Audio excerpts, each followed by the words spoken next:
প্রিয় শিক্ষার্থী, অনলাইন ক্লাসে তোমাদেরকে স্বাগত জানাচ্ছি। আশা করি সবাই ভালো আছো, ভালো থাকো এই কামনা করি। তো অনলাইন ক্লাসে আজকে আমরা যে ক্লাসটি নিব সেটি হলো মাস্টার্স শেষ পর্বের শিক্ষার্থীদের জন্য। মাস্টার্স শেষ পর্বের শিক্ষার্থীদের জন্য যে কোর্সটা আজকে আমরা নিব সেটি হলো বাংলা উপন্যাস। বাংলা উপন্যাসের 4 জন উপন্যাসিকের উপন্যাস পাঠ্য আমরা আজকে পড়ব। রবীন্দ্রনাথ ঠাকুর উপন্যাস থেকে ক্লাসটি নিব। রবীন্দ্রনাথ ঠাকুরের 3টি উপন্যাস পাঠ্য, একটি হলো চোখের বালি, তারপর ঘরে বাইরে, তারপর হলো যোগাযোগ। তো আমরা গত ক্লাসে চোখের বালি নিয়ে আলোচনা করেছি। চোখের বালি উপন্যাসের রচিত হওয়ার প্রেক্ষাপট নিয়ে আমরা আলোচনা করেছি। যেই সমাজ ব্যবস্থায় বা যেই লেখকের যে মন মানসিকতার উপর ভিত্তি করে উপন্যাসটি রচিত হয়েছে সেটি নিয়ে আমরা সংক্ষিপ্ত আলোচনা করেছি গত ক্লাসে। তো আমরা দেখেছি চোখের বালি উপন্যাসটি একটি মধ্যবিত্ত পরিবারকে কেন্দ্র করে রচিত হয়েছে এবং এই মধ্যবিত্ত পরিবারের মন মানসিকতা, মনস্তাত্ত্বিক বিষয় অত্যন্ত চমৎকারভাবে রবীন্দ্রনাথ ঠাকুর এই উপন্যাসে তুলে ধরেছে। বিশেষ করে বঙ্কিমচন্দ্রের হাতে যে সার্থক উপন্যাসের জন্ম হয়েছিল দুর্গেশ নন্দিনীর মাধ্যমে, পরবর্তীতে এসে চোখের বালি উপন্যাসে এসে কি আমরা সার্থক মনস্তাত্ত্বিক উপন্যাস পেলাম। আমরা গত ক্লাসে কিছুটা কাহিনী শুরুটা নিয়ে আমরা আলোচনা করেছি, চরিত্রগুলিও মোটামুটি আমরা আলোচনা করেছি। আজকে এর বাকি অংশটুকু আলোচনা করব। আমরা জানি চোখের বালি উপন্যাসটি 55টি পরিচ্ছেদে রচিত হয়েছে। এর মধ্যে 3টি পরিচ্ছেদ নিয়ে আমরা আলোচনা করেছি। আমরা আজকে বাকি অংশটুকু নিয়ে আলোচনা করব। আমরা ধারাবাহিকভাবে সম্পূর্ণ উপন্যাসটি নিয়ে আলোচনা করব। তো আমরা দেখেছি যে এই 55টি পরিচ্ছেদকে আমরা 3টি ধাপে ভাগ করেছি। আমরা 3টি ধাপে উপন্যাসটি উপন্যাসটি সম্পর্কে ধারণা নিতে হলে উপন্যাসটিকে আমরা 3টি ধাপে ভাগ করে আলোচনা করে টোটাল কাহিনীটা আমরা তুলে ধরব, যাতে সেটা বুঝতে সহজ হয়। তো আমরা দেখেছি প্রথম ধাপ ছিল প্রথম পরিচ্ছেদ থেকে 9ম পরিচ্ছেদ পর্যন্ত, কেউ কেউ 8ম পরিচ্ছেদ পর্যন্ত নিয়েছেন। তো দ্বিতীয় ধাপ আমরা ধরেছি 10ম পরিচ্ছেদ থেকে 16তম পরিচ্ছেদ পর্যন্ত। তারপর বাকি অংশটা আমরা তৃতীয় ধাপে ফেলেছি। তো আমরা চোখের বালি উপন্যাসের 3টি পরিচ্ছেদ নিয়ে আলোচনা করে কাহিনীটা আমরা দেখেছি। আস্তে আস্তে ধীরে ধীরে কাহিনীটাকে আমরা সামনের দিকে এগিয়ে নিয়ে যাব। তো প্রিয় শিক্ষার্থী, আমরা এই চোখের বালি উপন্যাসের কাহিনীতে চলে যাই। চোখের বালি উপন্যাসটি শুরু হয়েছে বিনোদিনীকে কেন্দ্র করে। বিনোদিনীর সাথে মহেন্দ্রের বিবাহ হওয়ার একটা কথা ছিল, কিন্তু মহেন্দ্র রাজি না হওয়ায় সেই বিয়েটা হয়নি এবং বিনোদিনী অল্প কিছু তার যার সাথে বিয়ে হয়েছিল তার নাম ছিল বিপিন। বিনোদিনী অল্প কিছুদিনের মধ্যেই বিধবা হয়ে যায়। এটা ছিল প্রথম পরিচ্ছেদের কাহিনী। দ্বিতীয় পরিচ্ছেদে এসে মহেন্দ্র এবং বিহারী, তারা দুজন তাদের যে কাকিমা আছে অন্নপূর্ণা, তাদের ভাইজি আছে, তাকে দেখতে যায় এবং দেখে আসার পর তৃতীয় পরিচ্ছেদে আসলে বিহারীর জন্য দেখতে গিয়েছিল, কিন্তু বিয়েটা হয়ে যায় মহেন্দ্রের সাথে। মহেন্দ্র ষষ্ঠ তাকে বিয়ে করার জন্য উদ্গ্রীব হয় এবং বিয়েটা মহেন্দ্রের সাথে হয়। তৃতীয় পরিচ্ছেদে এসে এই আশালতার সাথে মহেন্দ্রের বিয়ে হয়। আশালতা শ্যামবাজারে অনুকূল বাবুর বাড়িতে বড় হতে থাকে।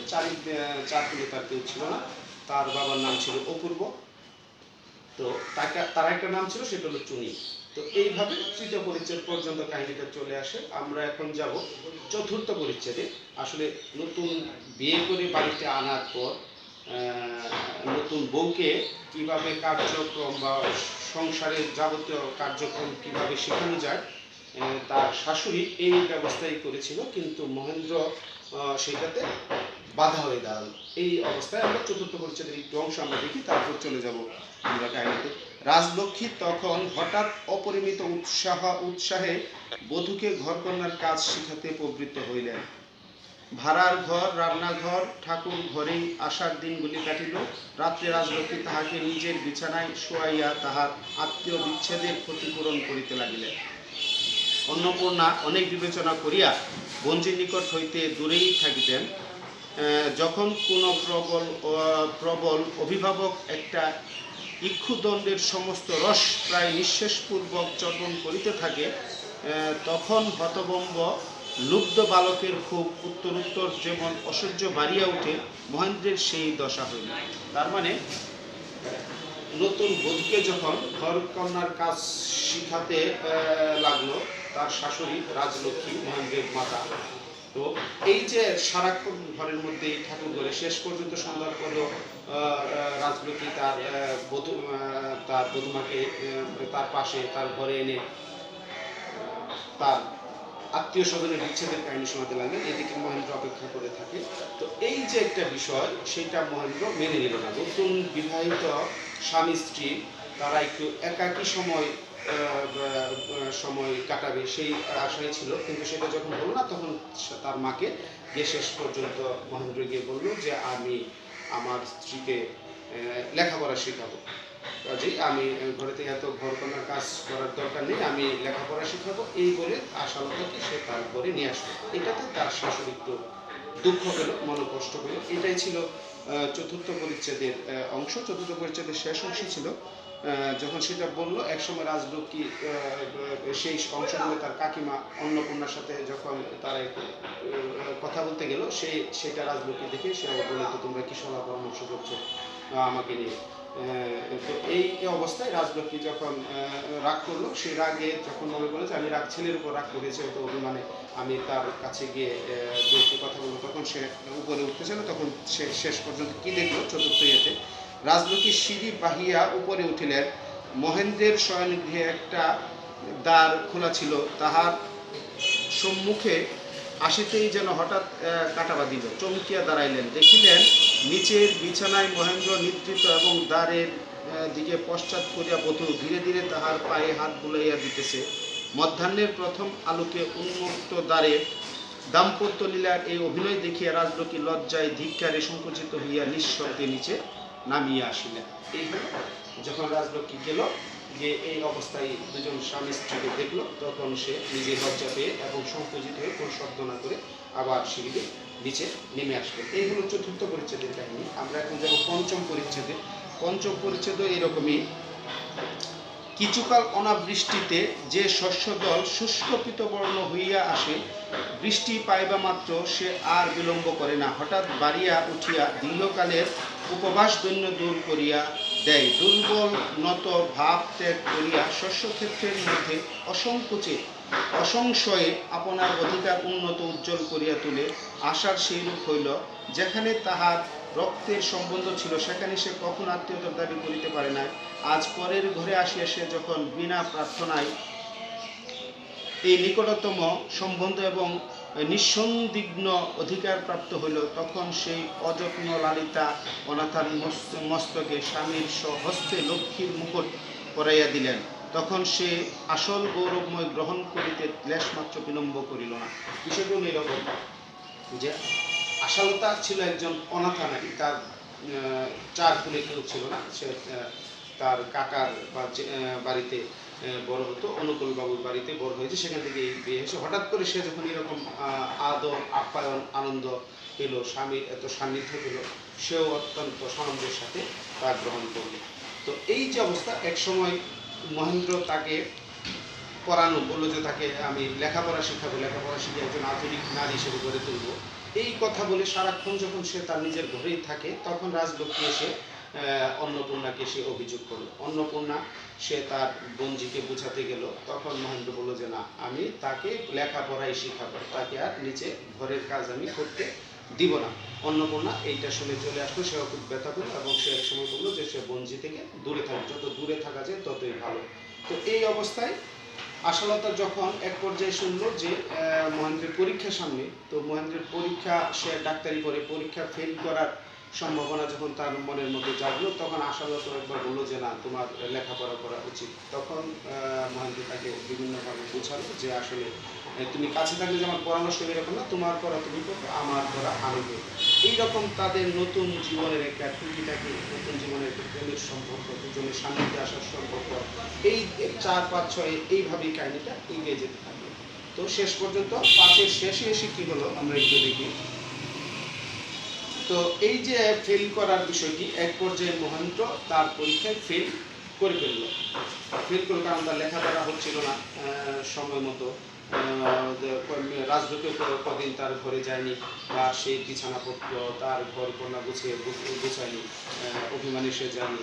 এই মহেন্দ্রের ফেল করার খবরটা যখন রাজলক্ষ্মী শুনলো, তখন তার মনে দাও দাও আগুন দাও দাও করে উঠল। এই অবস্থায় এখানে এই বর্ণনাটা আছে যে মহেন্দ্রের ফেল করার সংবাদে রাজলক্ষ্মী গ্রীষ্মকালের আকস্মিক অগ্নিকাণ্ডের মতো দাউ দাউ করিয়া জ্বলিয়া উঠিলেন, কিন্তু তাহার গর্জন এবং দহনটা সম্পূর্ণ ভোগ করিলেন অন্নপূর্ণা, তাহার আহার নিদ্রা দূর হইল। এই যে অবস্থা, তার বঞ্জিকে বিয়ে করে আনলো অন্নপূর্ণা, শেষ পর্যন্ত তার যে ফেল করার বিষয়টি যখন শুনলো, বলছে যে গ্রীষ্মের তাপদাহের মধ্যে দাউ দাউ করে উঠলো, এবং সেই যে গরম, সেই যে যন্ত্রণাটা সেটা সহ্য করলো কে? অন্নপূর্ণা। কারণ অন্নপূর্ণা তাকে বিয়ে করে এই বাড়িতে বউ হিসেবে নিয়ে এসেছে। তো অন্নপূর্ণা সেই বকা ঝোলা যাই হোক সব শুনে তারও আহার নিদ্রা দূর হলো। এই হলো পঞ্চম। ষষ্ঠ দিকে আমরা যদি যাই, ষষ্ঠতে এসে একদিন নববর্ষার বর্ষণ মুখরিত মেঘাচ্ছন্ন সায়াহ্নে গায়ে একখানি সুবাসিত ফুরফুরে চাদর এবং গলায় এক গাছি জুঁই ফুলের বুড়ে মালা পরিয়া মহেন্দ্র আনন্দমনে শয়নগৃহে প্রবেশ করিল। হঠাৎ আশাকে বিস্ময়ে চকিত করিবে বলিয়া জুতার শব্দ করিল না। ঘরে উকি দিয়া দেখিল পূব দিকের খোলা জানালা দিয়া প্রবল বাতাস বৃষ্টির ছাড় লইয়া ঘরের মধ্যে প্রবেশ করিতেছে। বাতাসের দীপ নিবিয়া গেছে এবং আশা নিচের বিছানায় উপর পড়িয়া অব্যক্ত কণ্ঠে কাঁদিতেছে। মহেন্দ্র দ্রুতপদে কাছিয়া সেই দেশ কি হইয়াছে? বালিকা দ্বিগুণ আবেগে কাঁদিয়া উঠিল। অনেকক্ষণ পরে মহেন্দ্র ক্রমশ উত্তর পাইল যে মাসিমা আর সহ্য করিতে না পারিয়া তাহার পিস্তুত ভাইয়ের বাসায় চলিয়া গেছেন। এই হলো ষষ্ঠ পরিচ্ছেদের কাহিনী। তো চতুর্থ এবং পঞ্চম পরিচ্ছেদে তাদের সাংসারিক জীবন সুন্দরভাবে চলতেছিল। তারা একসাথে একই ঘরে তারা দিনানিপাত করছিল, কিন্তু পরের দিন এসে যখন মহেন্দ্র সুন্দর একটা মালা পরে আশাকে চমকে দেবে ভাবলো, তখন সে দেখে ঘরে আশা কান্নাকাটি করছে। কেন? কারণ মাসিমা তাদের বাড়ি ছেড়ে তার পিস্তুত ভাইয়ের বাড়িতে চলে গেছে। এই যে রাজলক্ষ্মীর সেই কথাবার্তা সহ্য করতে না পেরে সে চলে গেছে তার পিস্তুত ভাই। এইটা আশা অত্যন্ত কষ্ট পেয়েছে, এবং মহেন্দ্র যখন এসে সেটা শুনলো, তখন বললো যে এই যে বৃষ্টিমুখর অবস্থাটা, তখন একটা রোমান্টিক অবস্থার সৃষ্টি হবে, কিন্তু আসলে সেই রোমান্টিক অবস্থাটা নষ্ট হবে ভেবে মহেন্দ্র অত্যন্ত কি হলো, মন কষ্ট পেল যে কাকিমা গেল তো এই বৃষ্টির সন্ধ্যায় কেন গেল, কদিন পরে বা আগে যেতে পারলো না কেন। তখন মহেন্দ্র বোঝালো, আশাকে বোঝালো যে ঠিক আছে, আমি কাকিমাকে লোক পাঠিয়ে নিয়ে আসবো। তখন রাজলক্ষ্মী এসে বললো রাজলক্ষ্মী এসে বললো তোমার যাওয়ার দরকার নেই, আমি তাকে এনে দিচ্ছি। এই ফিরে আসলো কাকিমা। ফিরে এসে তাকে বললো আসে যে আমাকে তুই ঘরেও থাকতে দিবি না, বাহিরেও থাকতে দিবি না, কোথায় থাকবো আমি? এই হলো এই ষষ্ঠ পরিচ্ছেদের কাহিনী। এবং ষষ্ঠ পরিচ্ছেদের শেষের দিকে এসে অন্নপূর্ণাকে থাকিতে হইল, কিন্তু তিনি লজ্জায় ক্ষোভে ও বিরক্তিতে সংকুচিত হইয়া উঠিলেন। খুড়ির এইরূপ দুর্ভাব দেখিয়া মহেন্দ্র রাগ করিল এবং আশাও অভিমান করিয়া রহিল। এই হলো ষষ্ঠ পরিচ্ছেদের কাহিনী। তো এই যে 4, 5 এবং 6 এই 3টা পরিচ্ছেদ গেল। তারপরে আমরা আসি সপ্তম পরিচ্ছেদে। সপ্তম পরিচ্ছেদে কি ঘটনা ঘটলো সেইটা, রাজলক্ষ্মী জন্মভূমিতে পৌঁছিলেন। বিহারী তাহাকে পৌঁছাইয়া চলিয়া আসিবে এরূপ কথা ছিল, কিন্তু সেখানকার অবস্থা দেখিয়া সে ফিরিল না। তার মানে যখন দেখলো অন্নপূর্ণার সাথে তার কাকিমার সাথে মহেন্দ্রের একটা ভালো সম্পর্ক, স্ত্রীর সাথে তার মধুর একটা সম্পর্ক তৈরি হয়েছে, তখন রাজলক্ষ্মী তার মা সে একটু অভিমান করে বলল যে আমি আমার অনেকদিন আমার বাপের বাড়িতে যাই না, আমি আমার বাপের বাড়িতে যাব। মানে সেটা ছিল মহেন্দ্রকে একটু পরীক্ষা করার মতো। রবীন্দ্রনাথ ঠাকুর এক পর্যায়ে নিজেই বলেছেন, এই যে মায়ের সেই ঈর্ষান্বিত অবস্থাটাই চোখের বালি উপন্যাসে প্রধান ঘটনা, এবং মহেন্দ্রকে ওই পর্যায়ে নিয়ে গিয়েছে। যখন সে পরীক্ষা করার জন্য মহেন্দ্রকে গিয়ে বলল যে মাথার প্রতি কতটুকু স্নেহ আছে, সেটা পরীক্ষা করার জন্য যখন বললো যে আমি বাপের বাড়িতে যেতে চাই, মহেন্দ্র সহজভাবেই সেটা রাজি হয়ে গেল যে তিনি চলে যান। তার মায়ের কিছু করার ছিল না।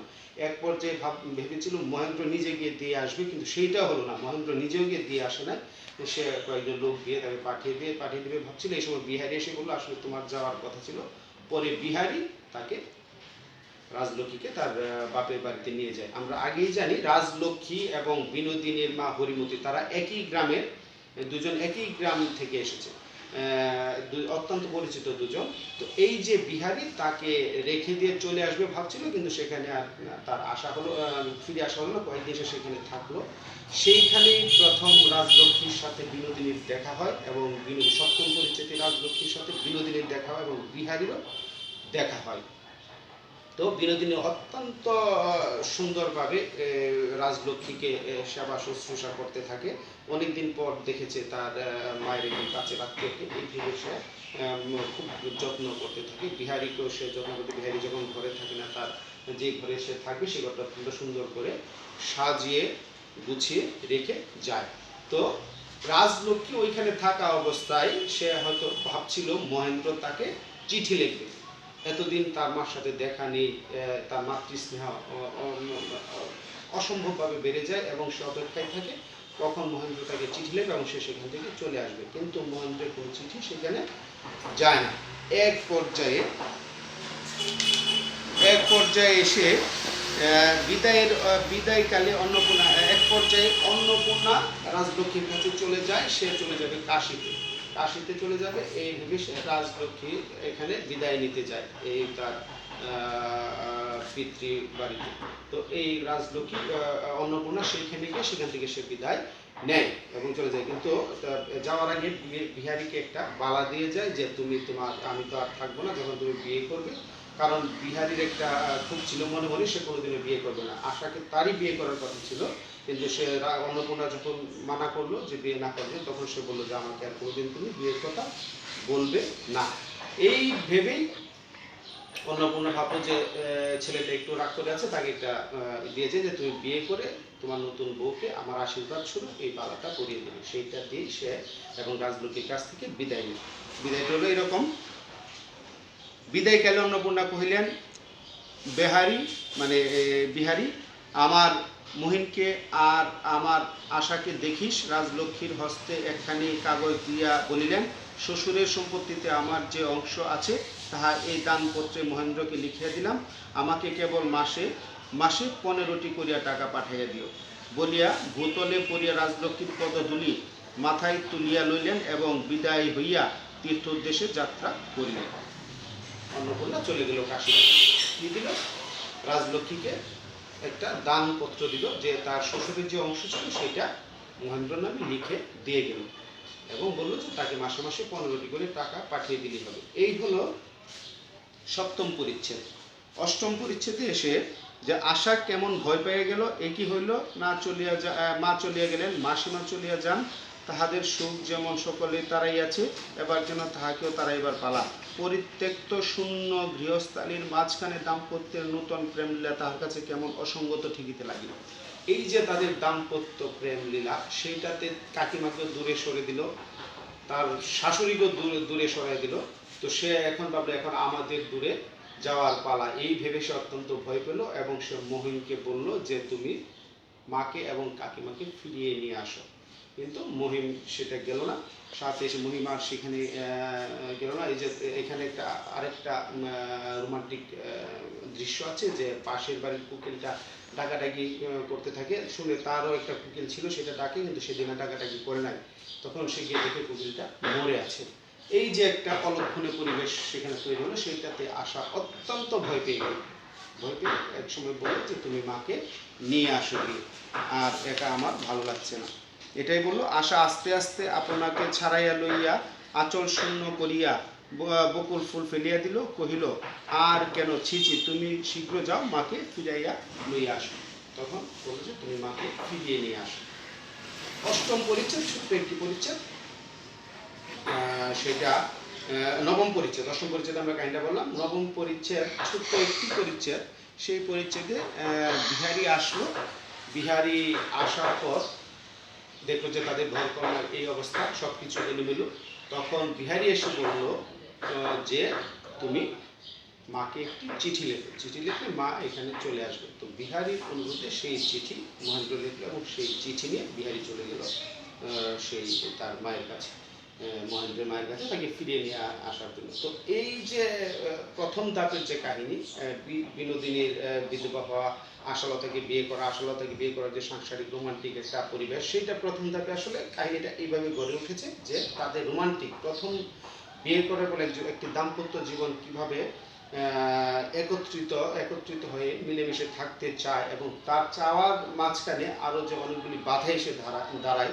যেমন নতুন বউকে তার ঘর কান্নার কাজ শিখতে হবে, শাশুড়িগুলো শিখাবে, শাশুড়ি যখন এগুলো করতে না পারে তার ভিতরে একটা ঈর্ষার তৈরি হয়।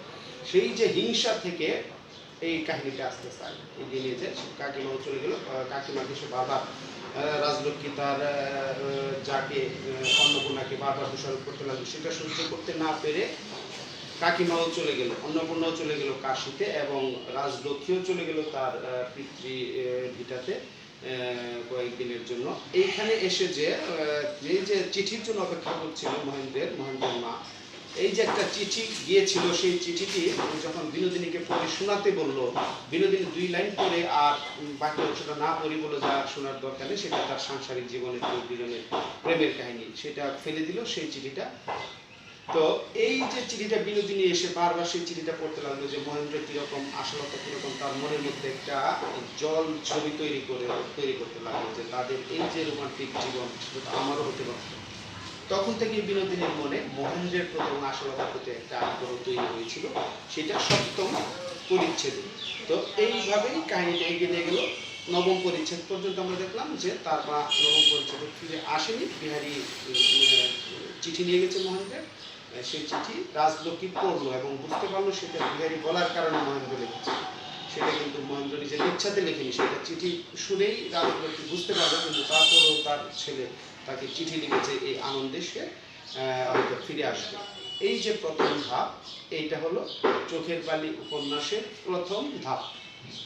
রাজলক্ষ্মী তার পিতার বাড়িতে গেল, সেখান থেকে সে ফিরে আসবে, বিহারী তাকে আনতে গেল চিঠি নিয়ে, মহেন্দ্রের চিঠি নিয়ে। এই প্রথম ধাপের কাহিনীটা শুনে আমরা দেখলাম এখানে মনস্তাত্ত্বিক অবস্থাটা শুধুমাত্র রাজলক্ষ্মী কোনোভাবেই স্বামী এবং স্ত্রীর এই যে প্রেম লীলা সেটা সে সহ্য করতে পারত না। এই যে বিষয়টা, তার যে হিংসাটা তৈরি হয়েছে, সেই হিংসা থেকেই প্রথম ধাপের কাহিনী। যাই হোক, এই প্রথম ধাপ এই পর্যন্ত কাহিনী আমরা প্রথম ধাপ দেখলাম। পরবর্তী ক্লাসে আমরা দ্বিতীয় ধাপ নিয়ে আলোচনা করব। দ্বিতীয় ধাপ অঙ্ক 10 থেকে 16 পর্যন্ত দ্বিতীয় ধাপের আমরা দেখব। তার মানে আমরা প্রথম ধাপের কাহিনীটা শেষ করলাম। তো প্রিয় শিক্ষার্থী, তোমরা এই ক্লাসটি শুনবে, তোমাদের হয়তো ভালো লাগবে, হয়তো ক্লাসটি সরাসরি নিলে আরো ভালো লাগতো। আমরা উপন্যাসটি পড়লে তোমরা বাসায় পড়বে। এই যে একটা রবীন্দ্রনাথ ঠাকুরের যে সুন্দরভাবে গুছিয়ে লেখার একটা বিষয় আছে, সেটা তোমরা না পড়লে সেটা আয়ত্ত করতে পারবে না। উপন্যাসটি তোমাদের পড়তে হবে। আমরা শুধু ধারাবাহিক কাহিনীটা আলোচনা করে যাব, কিন্তু তোমরা বাসায় উপন্যাসটা অত্যন্ত সুন্দরভাবে বসে বসে উপন্যাসটা পড়বে। তো প্রিয় শিক্ষার্থী, আজকে এই পর্যন্তই। তোমাদের সকলকে ধন্যবাদ জানিয়ে আজকের ক্লাস এখানেই শেষ করছি। ধন্যবাদ সকলকে।